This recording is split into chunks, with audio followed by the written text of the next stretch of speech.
Merhabalar, örgü aileme hoş geldiniz. Bugün sizlere bu görmüş olduğunuz 1-2 yaş için örmüş olduğum berenin yapılışını anlatacağım. Berede daha önce videosunda çekmiş olduğum sarmal zincir örneğini kullandım. Takım olması açısından da yanına bir tane boyunluk ördüm. Boyunluğun sayılarına da daha sonra değineceğim. Bu berede ben 4 numaralı misinalı şiş kullandım. Misinalı şiş kullanmamın sebebi de çekim yaparken sizlere rahatlıkla anlatabilmek için. Kullanmış olduğum ip de daha önce internetten almış olduğum Yarnet Klasik Baby. İpim %100 akrilik ve 300 metre uzunluğunda. Bu ip 300 metre uzunluğuna sahip olmasına rağmen takriben 240-250 metrelik bir iple aynı kalınlığa sahip. İpimi de gösterdikten sonra dilerseniz beremizin ilmek sayılarını hesaplamaya geçelim. İlmek hesabından önce bereye öreceğiniz bebek, çocuk veya yetişkinin baş çevre ölçüsünü almanız gerekli. Bunun için bir mezura ile tam alın noktasından, daha doğrusu ortasından başlayarak şöyle çepeçevre ölçünüzü almanız gerekli. Benim burada almış olduğum ölçü 48 santim. Baş çevre ölçüsünden sonra ise berenin uzunluğunu hesaplamak için bir kulak memesinden başlayarak şöyle tepe noktasından dönerek diğer kulak memesine gelerek ölçüyü almalıyız. Benim buradaki uzunluğum 34 santim. Ölçüleri aldıktan sonra bereyi öreceğiniz ipiniz ve şişiniz ile 25-30 ilmeklik ve şöyle 3-4 santim uzunluğunda bir test parçası örmeniz gerekli. Test parçanızı ördükten sonra 10 santime kaç ilmek olduğunu hesaplayacağız. Test parçanızın üzerine mezurunuzu veya şöyle cetvelinizi koyarak başlangıç noktasından 10 santime kadar kaç tane ilmek olduğunu saymanız gerekli. Benim buradaki ilmek sayım ise 20. Bu ölçüleri aldıktan sonra ilmek hesabına geçebiliriz. Dediğim gibi benim 10 santime ilmek sayım 20. Baş çevre ölçüm ise 48 santimdi. Burada 48 santime kaç ilmek olacağını bulacağız. Bunun için içler dışlar çarpımı yapıyorum. 48 santim ile 20 ilmeği çarpacağım. 48 çarpı 20, hemen çarpalım. 48 çarpı 20 eşittir 960. Çıkan bu 960 sayısını ise 10 santime bölüyoruz. Bölü 10. 96 ilmek. Bana gerekli olan ilmek sayısı 96. Bereyi dikişli öreceğim için 96 ilmeğe artı 2 de kenar ilmeği ekleyerek 98 ilmekle 1 artı 1 lastiğimi başlayarak beremi öreceğim. Burada berede kullanmış olduğumuz örneği de hesaplamamız gerekiyor. Örneğimiz 8 ilmek ve katları.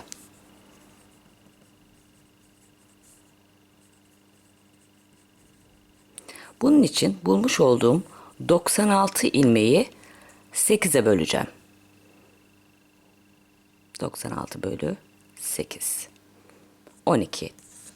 Tam 12 örnek denk geldi. Burada ilmek sayınız tam gelmeyebilir. Lastiğinizi ördükten sonra örneği tamamlayabilmek için ilmeğinizi eksiltebilir veya fazlalaştırabilirsiniz. Uzunluğa gelince beremizin hemen uzunluğuna da bakalım. 34 santim ölçü almıştık. Burada 34 santimi 2'ye bölüyorum. 34'ü 2'ye böldüğümde 17 santim elde ediyorum. Bu 17 santimde hemen bere üzerinde tekrar göstereyim. Şöyle uzunluğumuz bakalım. Evet, tam bakın şöyle 17 santim uzunluğumuzu da bulmuş olduk. Boyunluğumuza gelince boyunluğu ilmek sayısını bere ile tamamen aynı şekilde başladım. Başta ve sonda 1 artı 1 lastikleri ise hemen şöyle ölçeyim. 3 santim ördüm. Başta ve sonda 3'er santim 1+1 lastik var ve ortada ise 1, 2, 3 tam örnek kullandım. Boyunumuzu da anlattıktan sonra dilerseniz beremizin yapılışına hemen geçelim. Zaman kaybı olmaması için ben lastiğimi örüp hazırladım. 96 ilmek artı 2 de kenar ilmeği ekleyerek toplamda 98 ilmek ile 1+1 lastiğimi hemen şöyle ölçelim. 10 santim ördüm. Lastiğimizi hazırladıktan sonra artık örnek kurulumuna geçebiliriz. İlk sıramızda kenar ilmeğimi aldıktan sonra bir ters örüyorum. Arkasından 6 tane düz. 1, 2, 3, 4, 5, 6 ve örneğimizi 2 ters 6 düz örerek kurmaya başlıyoruz. 2 ters 6 düz. 1, 2, 3, 4, 5, 6. Tekrar 2 ters 6 düz. 1, 2, 3, 4, 5, 6. Bu şekilde 2 ters 6 düz örerek sıra sonuna kadar gelelim. Sıra sonuna geldim. 2 ters 6 düz 2, 3, 4, 5, 6 ve sıra sonunda kalan bir ilmek ters. Bir tersle başlayıp bir tersle bitirdik. Örneğimizin arka yüzünde ve ikinci sıramızda ilmeklerimizi gördüğümüz gibi örüyoruz. Terslerimizi ters, düzlerimizi düz. Kenar ilmeğini aldıktan sonra bir düz ilmeğim var. Ters gördüklerim ters.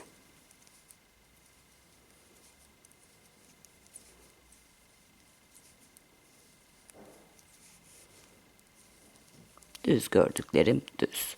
Ve örgü boyunca da arka yüzümüzü bu şekilde örüyoruz. Ters gördüklerimiz ters, düz gördüklerimiz düz.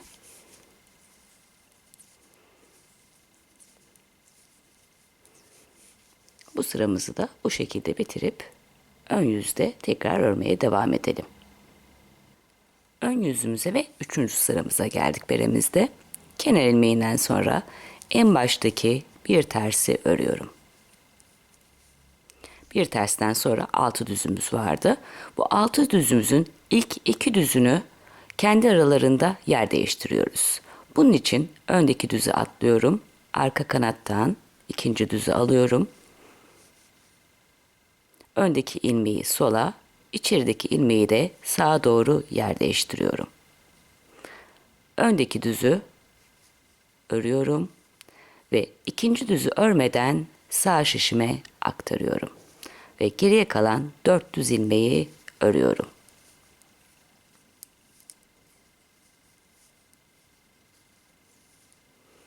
Arada 2 tane tersimiz var. 2 ters ördüm. Yine düz ilmeklere geldik. İlk 2 ilmeği yine yer değiştiriyorum. İkinci ilmeği sağa, birinci ilmeği de sola doğru yer değiştiriyorum. Yine öndeki ilmeği düz olarak örüyorum. İkinci ilmeği ise örmeden sağ şişime aktarıyorum. Ve 4 tane düz. 1, 2, 3, 4. İkinci motif de bitmiş oldu. Üçüncü motif için yine 2 tane ters. 6 düzümüz. Yine ilk ikisini sağa ve sola doğru yer değiştiriyorum. Öndekini sola, arkadakini de sağa doğru. Öne aldığım ilmeği düz örüyorum. İkinci ilmeği yine örmeden sağ şişime aktarıyorum ve 4 tane düz.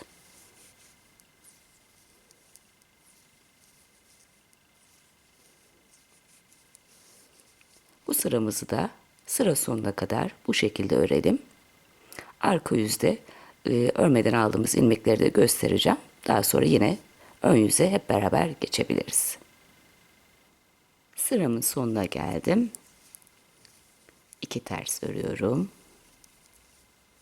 Yine 6 düzümüz, ilk ikisini yine yer değiştiriyorum. Öne almış olduğum düzü örüyorum. İkinci düzü örmeden sağ şişe aktarıyorum ve 4 tane düz. Sonda kalan bir ters ilmek ve kenar ilmeği. Arka yüzümüze geçelim. Kenar ilmeğimi aldıktan sonra yine bakın burada düz ilmeğimiz var. Düzü düz örüyorum ve diğer ters gördüklerimi ters olarak örüyorum.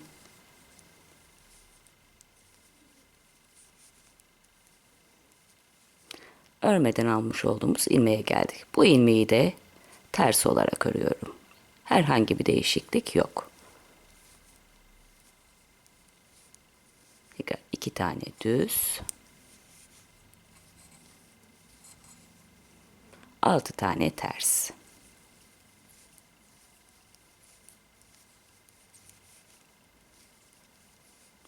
Yine örmeden almış olduğumuz ilmek 5 ve 6.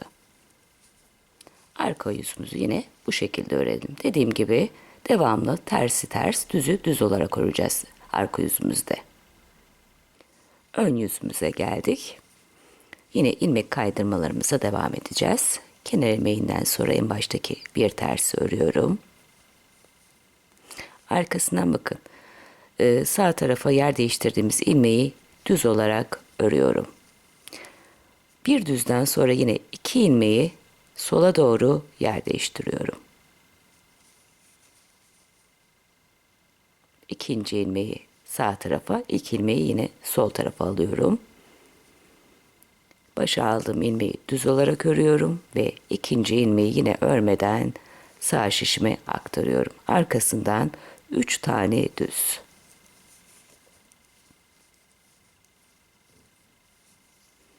Şöyle göstereyim. Arada 2 tersimiz.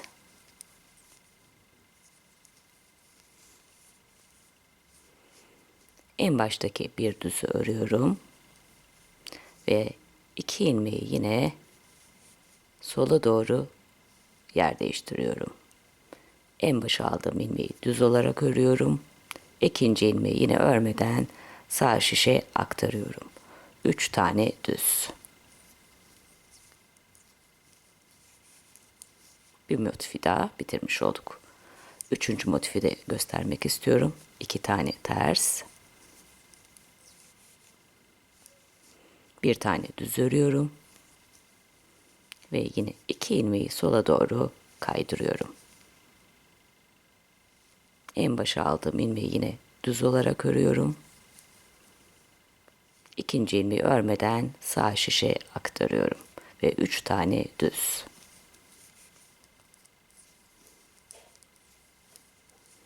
Bu sıramızı da bu şekilde örelim. Arka yüzümüzü ördükten sonra yine ön yüzden örmeye devam edelim. Beremizin ön yüzüne ve örneğimizin de 7. sırasına geldik. Kenar ilmeğinden sonra yine en baştaki bir ters örüyorum. Arkasından 2 tane düz. Ve yine 2 ilmeği sola doğru yer değiştiriyorum. Öne aldığım ilmeği düz örüyorum. Arkadaki ilmeği yine örmeden sağ şişe aktarıyorum. Ve 2 tane düz. 2 örnek arasında 2 tersimiz. Diğer motife geldik. 2 tane düz.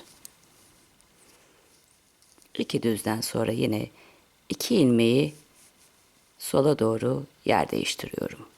Öne aldığım ilmeği yine düz olarak örüyorum. Arkadaki ilmeği örmeden sağ şişe aktarıyorum ve 2 tane düz. İkinci motifi de bitirdik. Üçüncü motif için aradaki 2 ters örüyorum. 2 tane düz.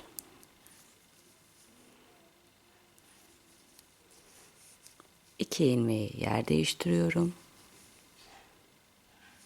Ön aldığım ilmeği yine düz olarak örüyorum. Arkadaki ilmeği örmeden sağ şişe aktardım. 2 tane düz. Bu sıramızı da bu şekilde örelim. Arka yüzü ördükten sonra 9. sıramızdan devam edelim. Berimizin ön yüzüne ve örneğimizde de 9. sıramıza geldik. Yine kenar ilmeğinden sonra bir ters örüyorum.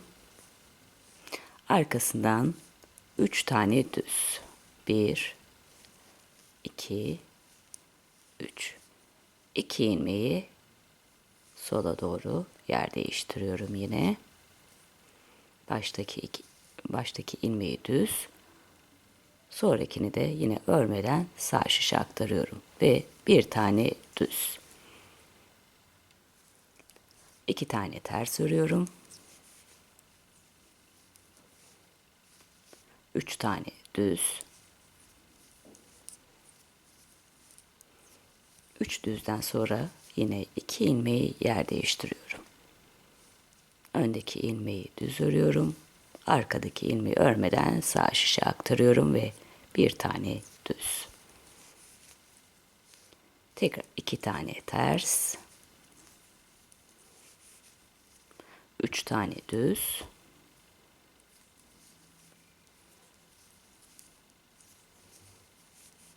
2 ilmeği yer değiştiriyorum.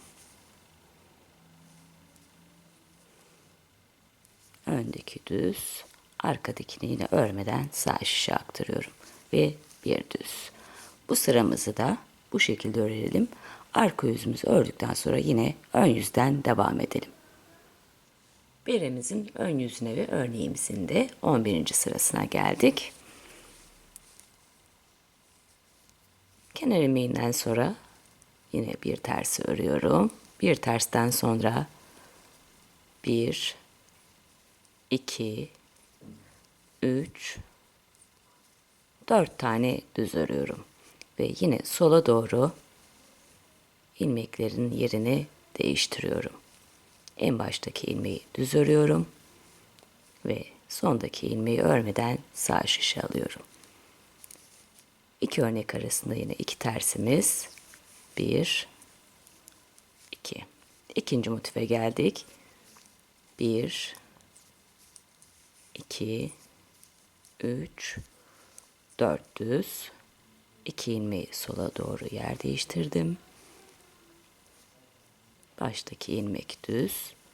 İkinci ilmeği yine örmeden sağ şişe aktardım. Tekrar 2 ters. Üçüncü motif için 4 tane düz.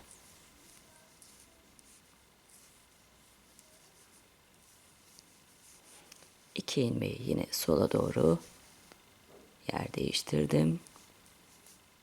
Baştakini düz ördüm ve ikinciyi örmeden sağ şişe aktardım. Bu sıramızı da bu şekilde örelim. Arka yüzü ördükten sonra yine ön yüzden devam ederiz. Beremin arka yüzünde ördükten sonra örneği toplamda 12 sıra örerek bitirmiş olduk. Bu sıramızda örneği tekrar baştan kuracağız. En başta bir ters ördükten sonra 6 düz ve arkasından 2 ters 6 düz 2 ters 6 düz örerek örneği kuracağız. Ben bereyi belli bir miktar örüp döneceğim. Daha sonra hep beraber artık kesimlerimize geçebiliriz. Beremde toplamda 2 örnek sırası ördüm. 2 örnek sırasından sonra 3. örnek sırasında kesimlere başlıyorum.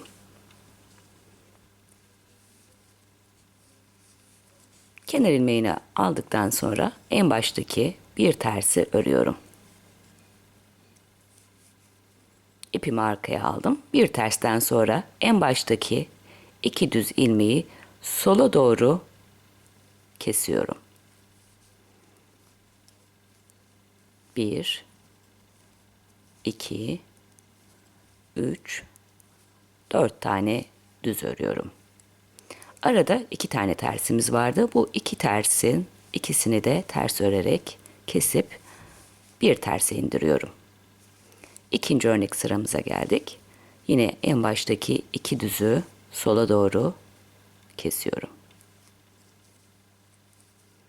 4 tane düz.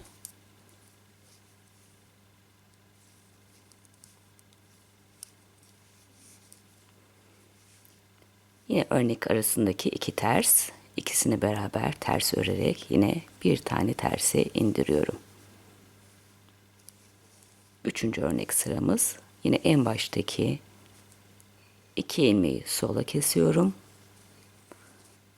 ve 4 tane düz örüyorum.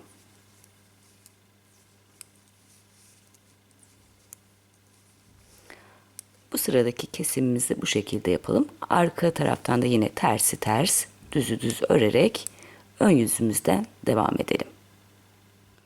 Yine ön yüzümüze geldik. İkinci kesimimize geçiyoruz.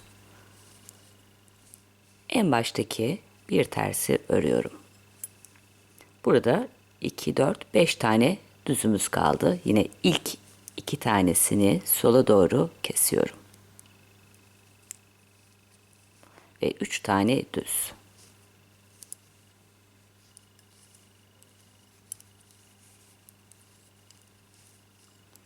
İki örnek arasında artık bir tane tersimiz var. Bir ters örüyorum.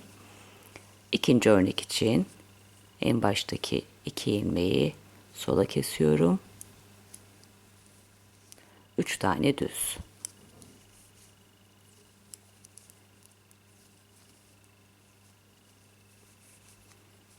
Bir tane ters.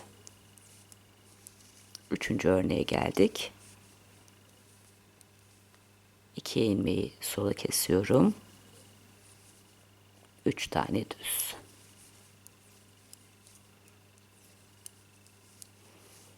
Bu sıradaki kesimimizi de bu şekilde yapıp arka tarafı da ördükten sonra yine ön yüzden kesimlere devam edelim. Üçüncü kesim sıramıza geldik. Bir ters örüyorum. 4 tane düzümüz kaldı. İlk ikisini sola doğru kesiyorum. 2 tane düz. İlk örneği kestik. Arada bir ters. İkinci örneğimiz en baştaki 2 ilmeği sola doğru kesiyorum. 2 düz. 2 örnek arasında yine bir ters. Üçüncü örneğimiz baştaki 2 düzü sola kesiyorum. Arkasından 2 tane düz. Bu sıramızı da bu şekilde keselim. Yine ön yüzde kesimlere devam edelim. Dördüncü kesimimizi yapıyoruz. En baştaki bir ters örüyorum. 3 tane düzümüz kaldı. Yine ilk 2 ilmeği sola kesiyorum. Bir tane düz. Arada bir tersimiz. İkinci örnek yine ilk 2 düzü sola doğru kesiyorum. Bir tane düz. Bir ters. Üçüncü örneğimiz en baştaki ilk 2 ilmeği sola kesiyorum. Bir düz. Bu sıramızı da aynı şekilde kesiyoruz. Arka yüzümüzü ördükten sonra ön yüzden bir kez daha kesim yapacağız. Son kesimimize geldik. Yine kenar ilmeğinden sonra bir ters örüyorum. Artık 2 tane düzümüz kaldı. İkisini de beraber sola doğru kesiyorum. Arada bir ters.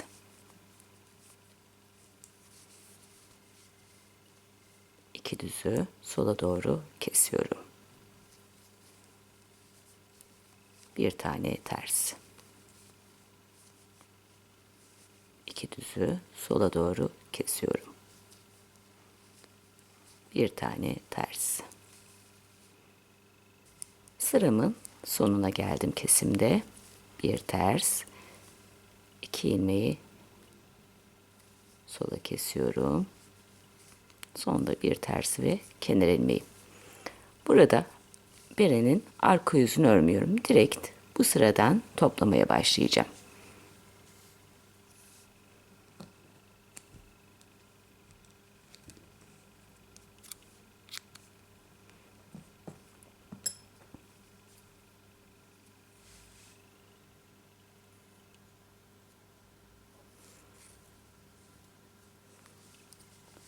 Bütün ilmekleri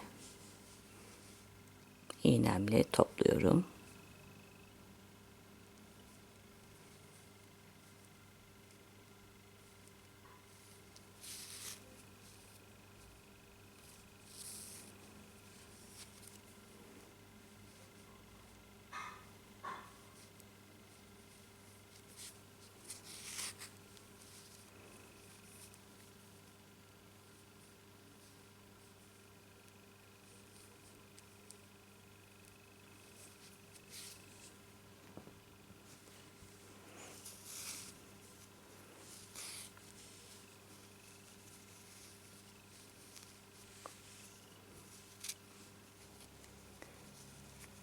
İğnemle şöyle bir tur daha ilmeklerin içinden geçeceğim.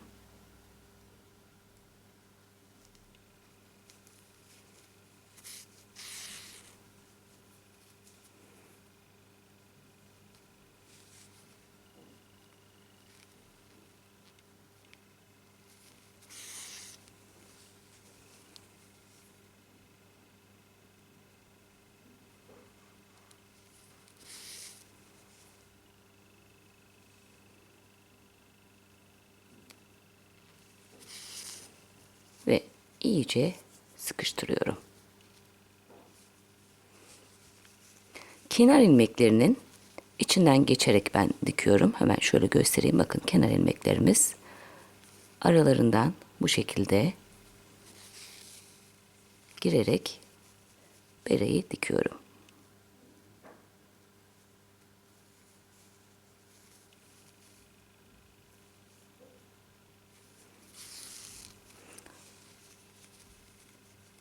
Bu şekilde beremizin dikimini bitirelim ve artık videomuzu sonlandıralım.